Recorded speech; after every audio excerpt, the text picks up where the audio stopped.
How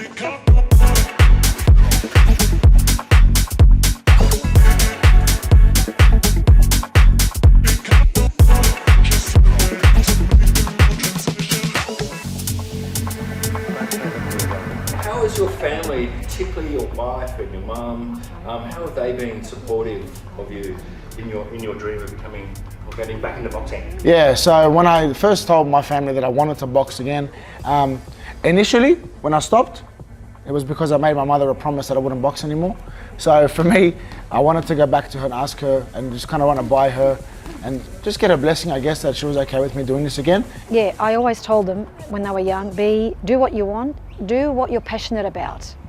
And if you're passionate about doing boxing, do boxing. When I met my wife, all those years ago, I hadn't fought for maybe 6 months or so, but I was still training. Got a call up for a fight and I was excited to tell her. So I told her about my boxing fight and she was excited but didn't really know what to expect.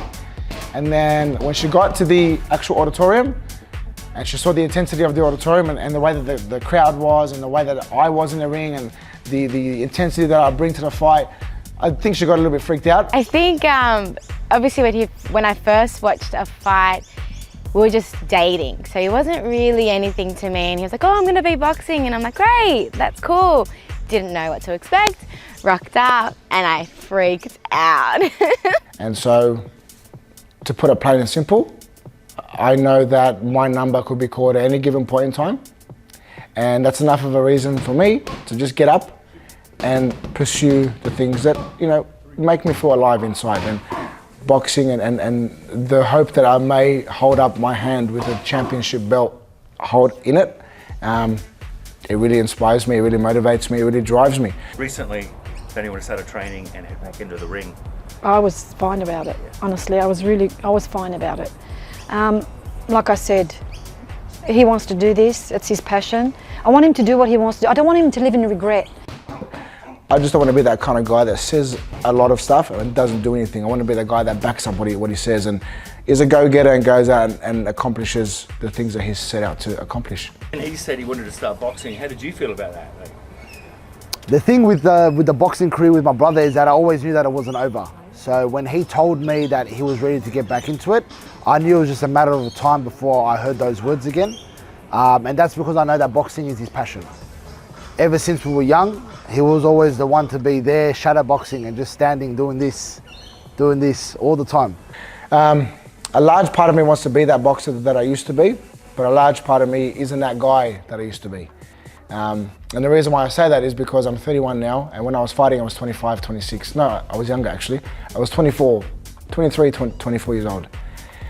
Very different Anthony back then compared to the Anthony now. I'd like to think I'm a lot wiser, but I definitely am a different person. My outlook on life, my outlook on training, my outlook on fighting is very different. I'm much more disciplined now than I was back then. I'm much more cool, calm and collected now than I was back then. And so my goals are essentially just to build myself up to be the most skilled fighter that I can be. I'm nervous, right? And I will be nervous even on the night or whenever he decides to fight, I will be nervous. But he's so determined and I love seeing that boxing allows him to be who he wants to be, and it's something that he really enjoys doing, and that's not something that I want to ever take away from him. 4,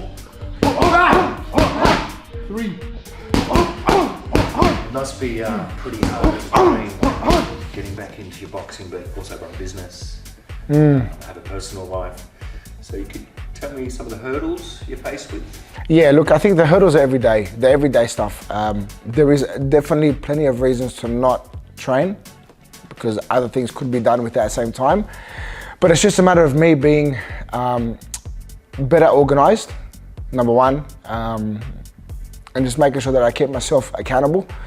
And a big way that I've been able to keep myself accountable is by having coaches.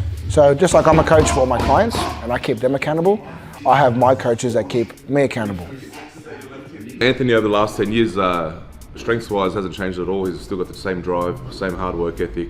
He's put a little bit more size, but he's a workhorse. He works hard and he doesn't stop. I just want to be the fittest and the strongest and the most skilled boxer and athlete and version of myself that I can be. But I know he'll do well, and I egg him on. Come on, you know you can do it. Do you actually go and watch him when he fights? Oh yes, oh yes. I stand right next to the ring. I stand next to the ring yelling out, "Go Anthony!" You and the whole family? Is it a whole family affair? Yeah, my husband, Alexander, you know, yeah, we all go, yeah. When I'm at my absolute best, I'm a force to be reckoned with. So my main concern isn't about what the other guy is going to do in the ring. My main concern is about controlling myself and being as sharp and as fit and as strong as I can be. And all of that stuff on that fight night is not something that comes out of the blue. It's the end point of all those weeks and months and years of hard work that I do within my training. So for me, it's just a mental checklist of focus on what you got to do every day leading up to the event. When the event comes, if you've done everything you need to do properly, you'll be fine. If Anthony steps into the ring in the next year or so, what does Anthony need to really work on to get to that stage? Anthony works on a little bit more defense, reflex drills. As we get older, these things kind of slow down a little bit. So it's been a little while since he stepped into that ring. So we just got to tune up the little fine points, and can't share it all on camera because his opponents will be watching. But yeah, just a few little minor things, really, nothing major. Thing that I had to really focus on getting good at was calming my nerves and not getting too worried or letting the nerves kind of fatigue me or zap me, for lack of a better term, too much.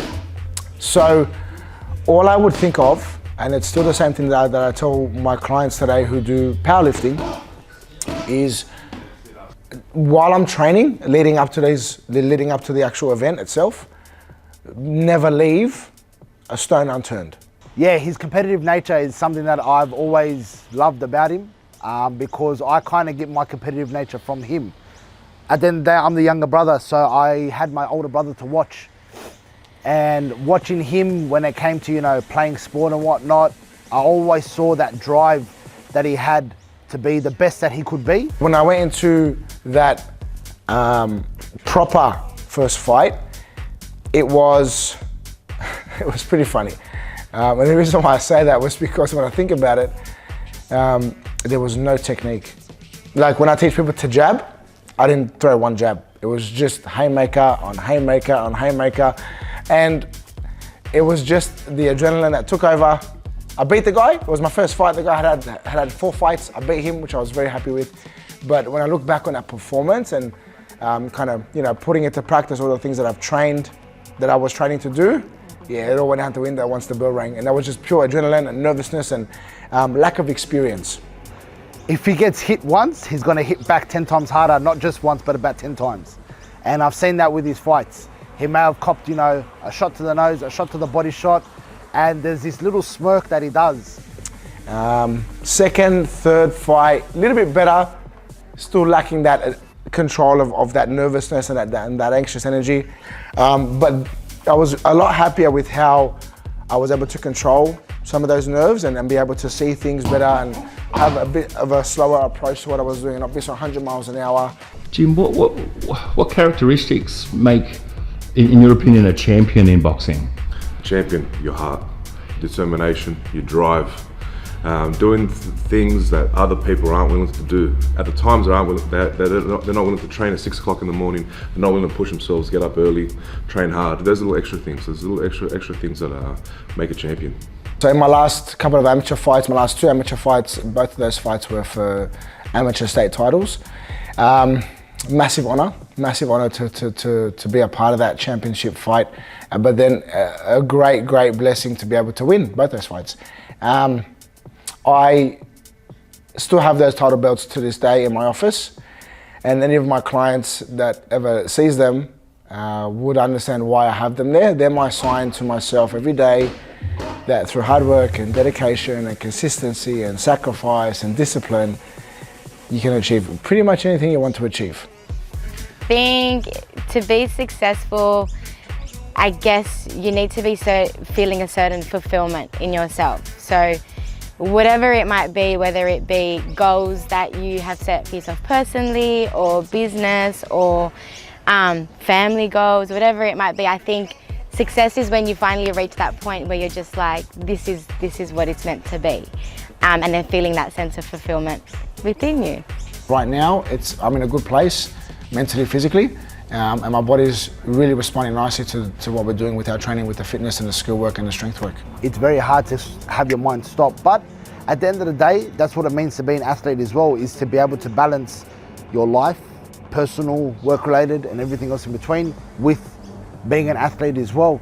I'd say about 3 months ago, there were thoughts that I was going to not do this because of the fact that it was just too many things that I was trying to juggle.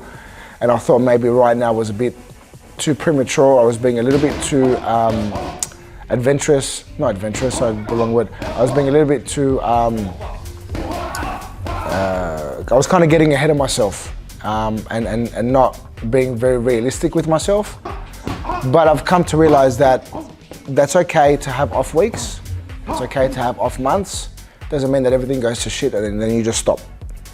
So I've been able to just really rearrange my day, my week, to make sure that everything fits in the way it's supposed to fit in nicely, and I'm not stretching myself too thin. Thanks for watching episode 2 of I Am Anthony. I hope you guys enjoyed the episode. On episode number 3, which is coming up fairly soon, I'll be looking at all the aspects of my business and all the other stuff that I do with my team and my coaches. This one is a really good episode for those people in my industry that want to excel themselves in the industry and in their career. It gives you a bit of an insight as to the ins and outs, the ups and downs of running a busy and, fingers crossed, successful business. So stay tuned, and thanks again for the support.